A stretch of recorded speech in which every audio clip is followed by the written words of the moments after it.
Ang sulat ni Pablo sa mga taga-Efeso, chapter 1.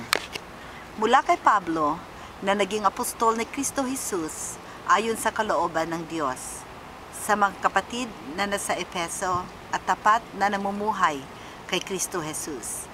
Sumasa inyo nawa ang pagpapala at kapayapaan mula sa Diyos ng ating Ama at sa Panginoong Hesukristo. Mga pagpapalang espiritual sa pamamagitan ni Kristo. Magpasalamat tayo sa Diyos at Ama ng ating Panginoong Hesukristo.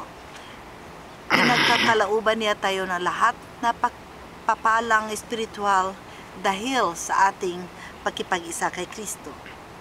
At sa atin ngang pagkipag-isang ito, hinirang na niya tayo bago panilikha ang sanlibutan upang maging banal at walang kapintasan sa harapan niya.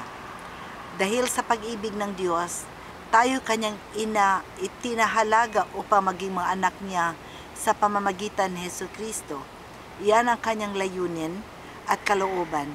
Purihin natin siya dahil sa kanyang kahanggang-hanggang pagkalinga sa atin sa pamamagitan ng kanyang minamahal na anak.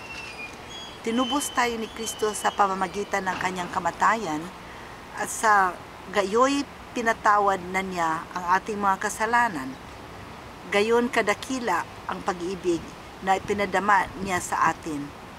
Binigyan niya tayo ng karunungan at kabatiran upang lubos nating maunawaan ang kanyang lihim na panukala sa isang katuparan sa pamamagitan ni Kristo.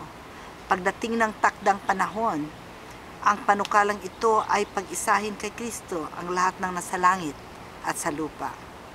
At dahil kay Kristo, kami naging bayan ng Diyos na nasagawa ng lahat ng bagay ayon sa kanyang panukala at kalooban.